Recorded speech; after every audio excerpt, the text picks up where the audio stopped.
shows every 3 months on that schedule blows my mind. Each director, I'm one, handles 2 shows at a time.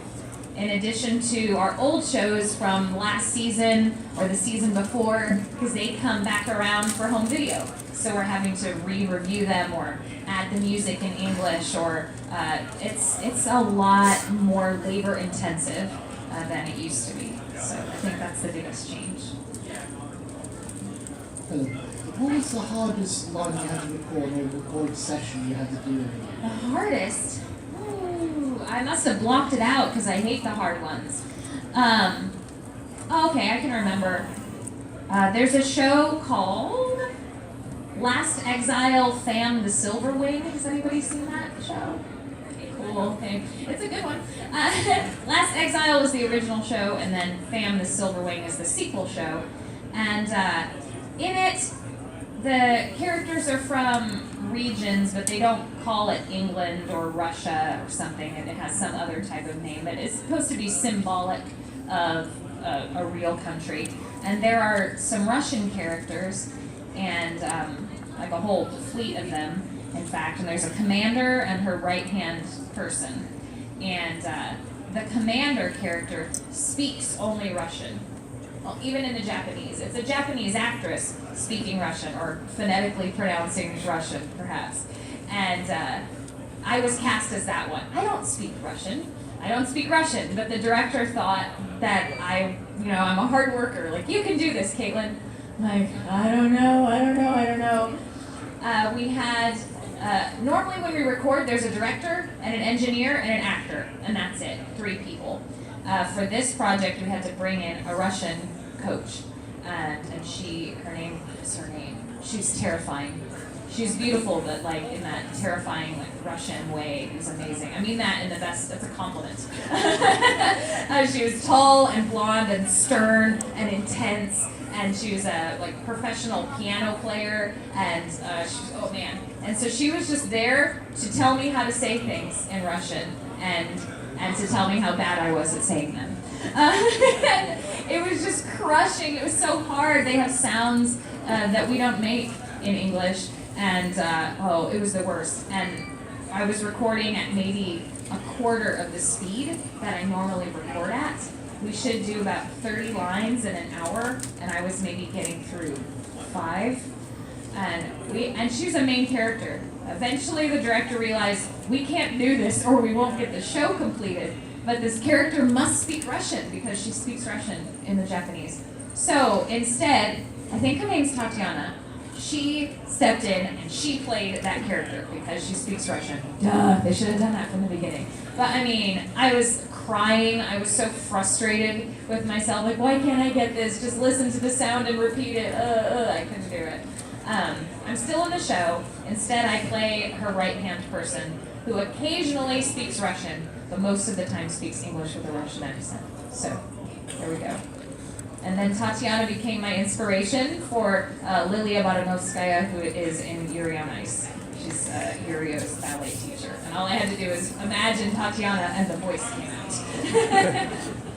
Good question, thank you. I'm sorry to interrupt the panel, but I need to make a very quick announcement. To anyone who's lost a mobile phone, please go to the front desk on the ground floor, they have it. I'll repeat again, if you've lost a phone, to the front desk at reception, okay? So let's go back to that. Now, on with the panel! On with the panel! So do you prefer being typecast, or do you prefer trying different characters and different roles? What's nice about typecasting is that it means you're working. So I have nothing against it. And if people imagine a certain character type and I'm the first one that comes to mind for that voice, great. Hopefully that means they will cast me. Sometimes they may not cast me because of that. Like, oh, it's this type of character. Everyone's expecting Caitlin, so let's not do that. But otherwise, I don't mind it. I think now, because I've been doing this long enough, I've had opportunities to show a wide range of what I can do, which now people know I can do all of those things, and then if they see the range, they go, I wonder if she could also do fill in the blank. So I think I still get a lot of chances to do many things. As it is now, I'd say I'm cast as strong leader types, and so the BDs of the world and student body president type people. What else? Anyone with a dialect, they just go, here, Caitlin, learn this dialect. Okay. That's mainly what I do. Yes? Any type of magic from fairy tale, what would you have in mind? Oh, just magic, just flying. I just want to be able to fly. Flying magic. That's what I would like. Who else? Who else? We're looking around for questions. Tell you what, there's one on the side there. Will be wise. Hello! So, from Pokemon Hero Academia, from all the characters there, is there anybody that you ship? Do I ship anyone?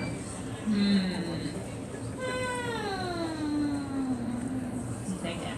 I'll be honest and say that I haven't had the opportunity to see much of the show. As I mentioned, we work a lot, so I have time to watch the shows that I'm in charge of, not as much the shows that I'm in.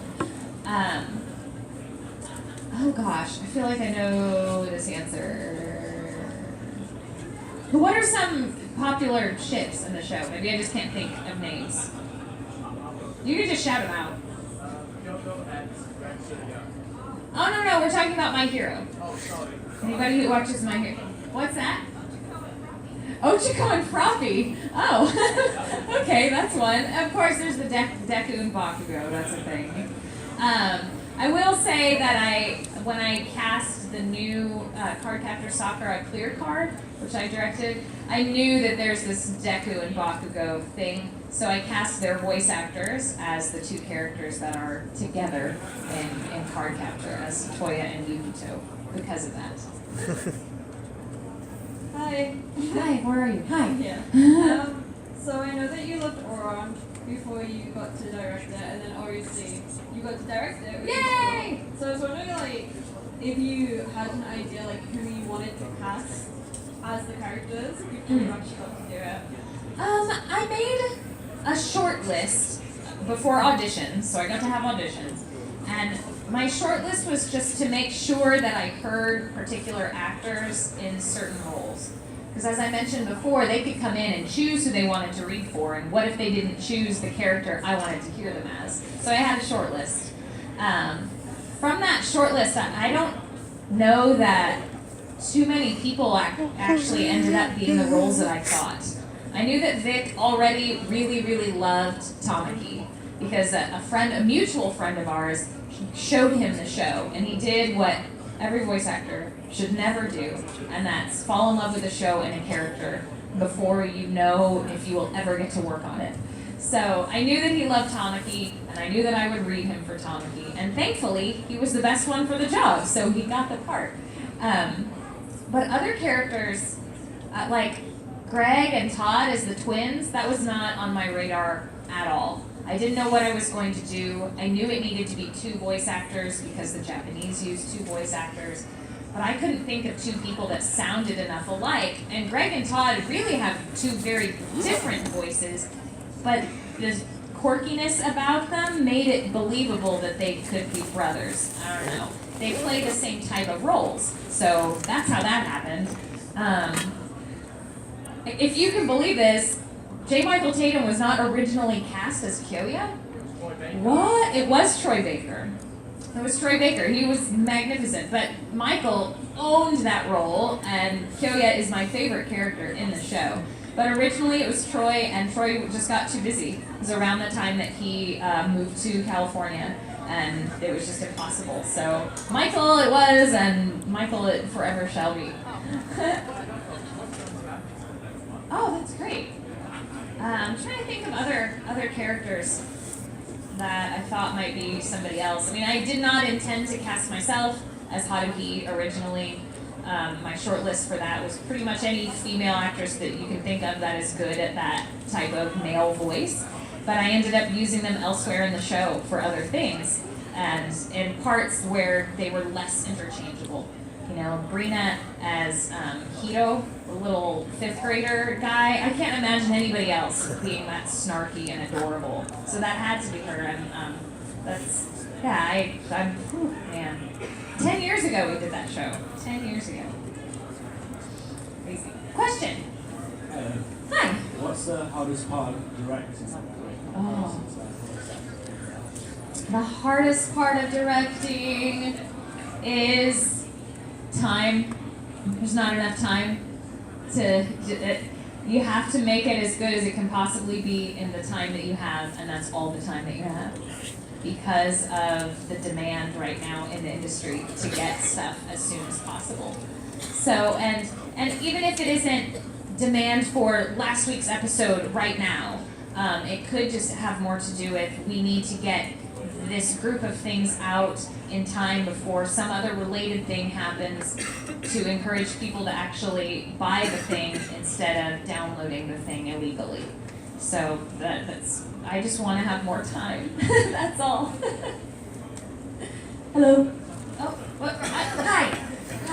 You voiced Mathilda in Fire Emblem, right? Yes. Was that a good experience? It was a wonderful experience. That is the second time where I was requested for a part. I worked with Nintendo previously on Xenoblade Chronicles DX for the Wii U, and it was from that experience that they called the same studio where we recorded and said we'd like Caitlin to play this part in particular.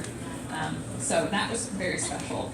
And she was neat. What's interesting about playing her, around that same time, I had just finished dubbing Skip Beat, which was an older show from 2008, but didn't get a dub until it got kickstarted, and in 2016, we dubbed it. And Grant George plays Clive in Fire Emblem, so he and Matilda are, they love each other, and their love is strong, and they will fight to the death and all of that.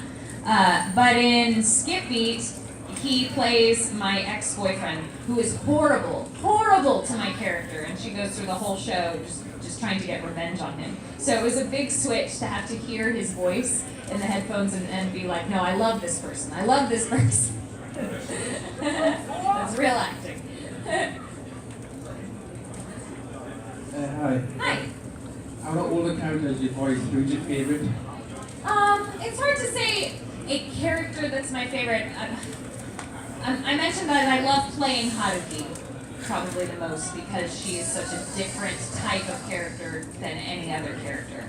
But I don't know that she is my favorite character. They're all like your children when you give voices to them and spend time bringing them to life. But I do like Haruki a lot. So. Don't we all? What we got? Sorry, I was going to ask questions. That's okay. You mentioned you did some writing as well as directing, right? So the question before, what's the biggest challenge to writing the English script of an anime dub? Like adapting it from Japanese? Right, that is a loaded question. Sorry about that. There are a number of difficulties, a number of challenges.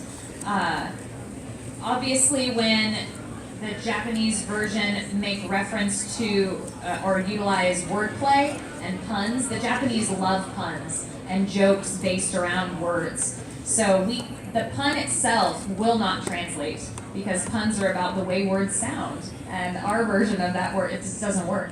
So getting jokes to work, I think we've figured it out now. So basically, if they use a pun in Japanese, we need to use a pun also, but it doesn't need to be the same pun. It, in fact, cannot be. So we have to somehow do it. That's one. Another thing that they love to do in anime is suddenly speak English in the Japanese. So having to make that work, whether it is just a moment or something that's really important to a character and ends up being throughout an entire show, we have to find ways to do it. If it's using a dialect, if it's using a different language even. I know in Love Live, in the movie of Love Live, they go to New York. And so what they did was, of course, the girls, they're all speaking English, but really it's Japanese. And when you watch it in the Japanese, all of the Americans they encounter are actual Americans. They really got like expats or something in Japan to come in the movie and speak English. And I'm like, gosh, that is awesome. I wish we could do that too. So we did two things. We had the Americans speaking with New York accents, so it's pretty thick.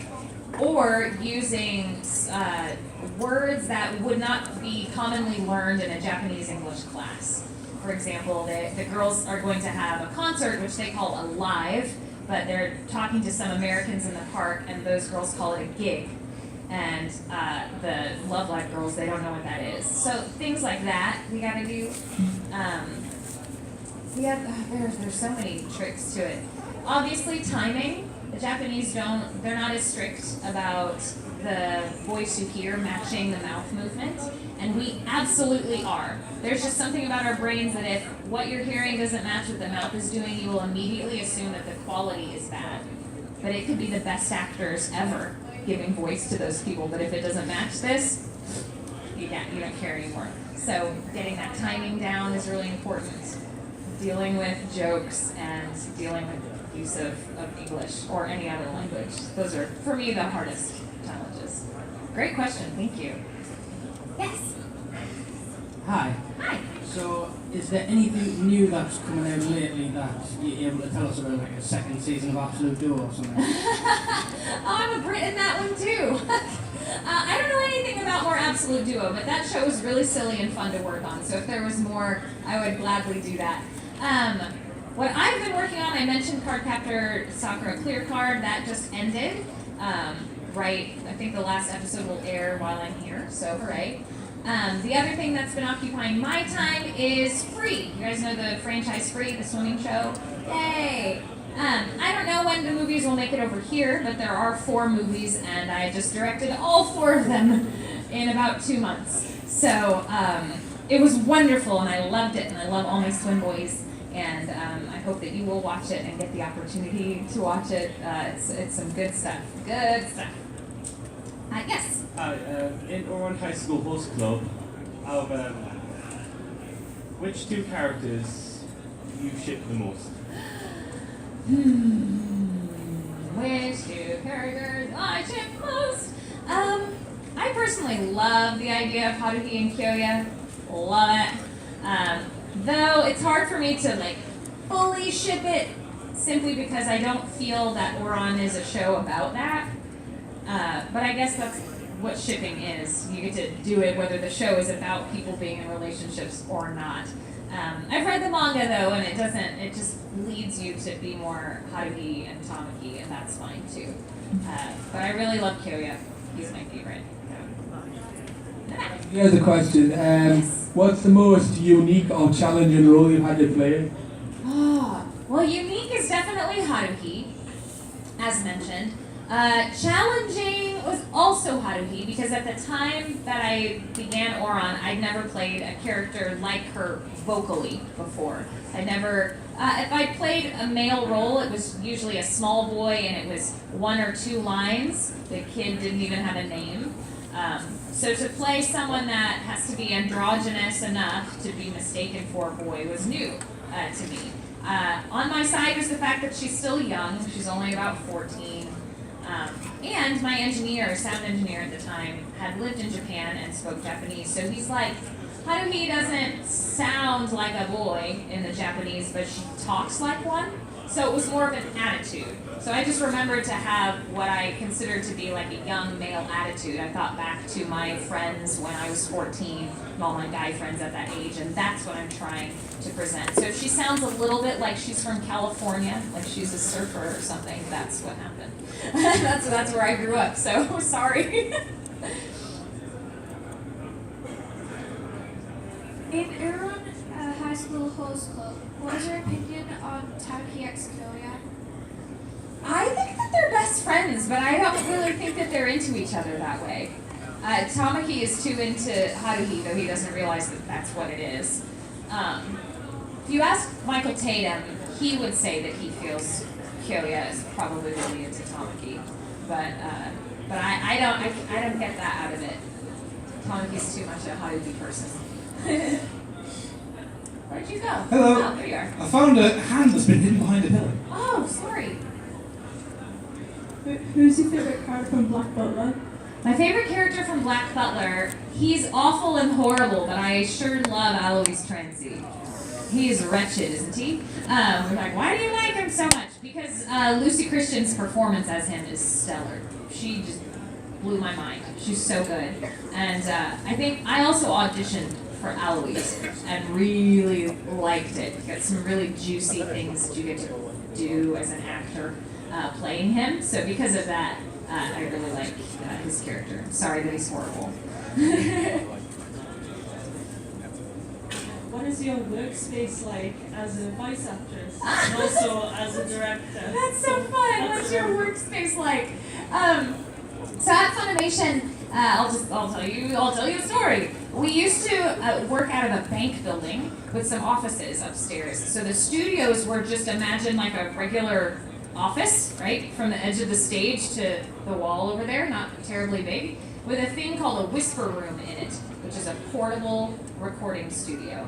And it's about the size of a phone booth, maybe a little bit bigger.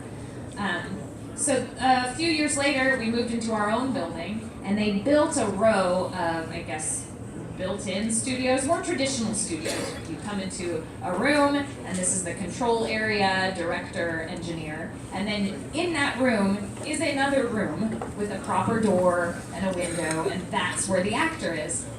But they only built 5 of those, and as I mentioned, we put out 18 simuldubs a season, and there are 9 staff directors. So we still use the whisper booths in the offices around the perimeter of the building. So I'm in one of those because my room has a window. Every time a director leaves, they come and they say, Caitlin, do you want one of the permanent rooms? I say, no, because I have a window. Those guys are stuck in a hole all day with no sunlight or anything.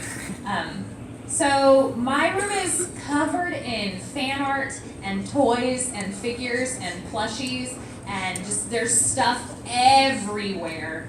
I'm gonna have to take some stuff out because I'm noticing that people keep bumping into tables and things fall off the wall and step on my stuff, so I don't want that. But one side of the whisper booth is covered in fan art that folks give me, and I try to change it out. So it's like a refrigerator with your kids' art, but instead it's all fan art. That's the first thing you see when you come in the door. And then plushies are all on top of it, staring down at me while I work. The acoustic paneling on the wall is where I put pins into maybe more art that I buy from artist alleys and kind of organized in sections. There's a Full Metal part, there's an Oron section. Stuff that I direct obviously gets its own area, so there's a card captor, there's an origami section. I'm running out of room. I don't know what I'm gonna do. So it's just covered in stuff. There's Show by Rock, there's rubber straps and a big garland just hanging everywhere. It's nutty. I don't know what I would do if I didn't have a Funimation studio. Where would I put all of that stuff? I have no clue.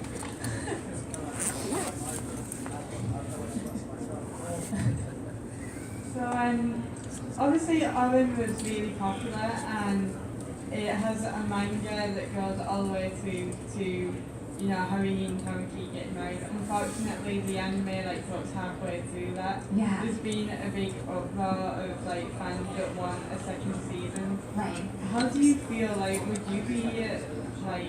Would you want a second season, or are you okay the way it's ended?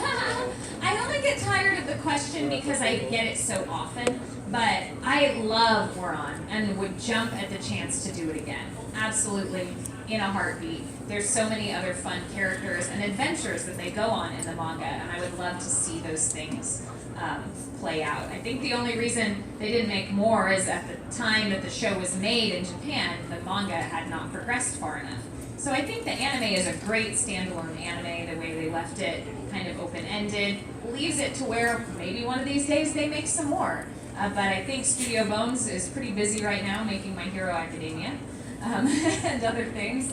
And I also wonder, perhaps Oron isn't as popular in Japan anymore as it is here and in the States, just in the general Western anime community. It's a show that people don't realize it's been around for 10 years. A lot of folks use it to introduce people to anime. So many people say, this was my first anime, and that could have been 10 years ago, or 2 years ago, or 2 months ago.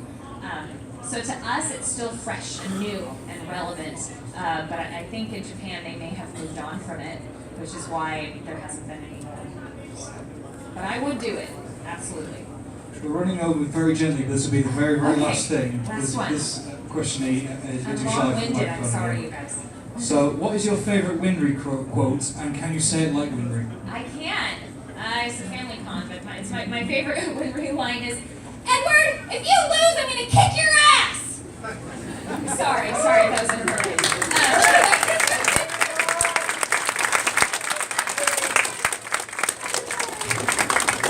It's okay.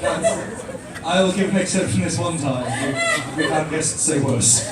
No one remember it. So, can I have a massive round of applause for Clatin Glass?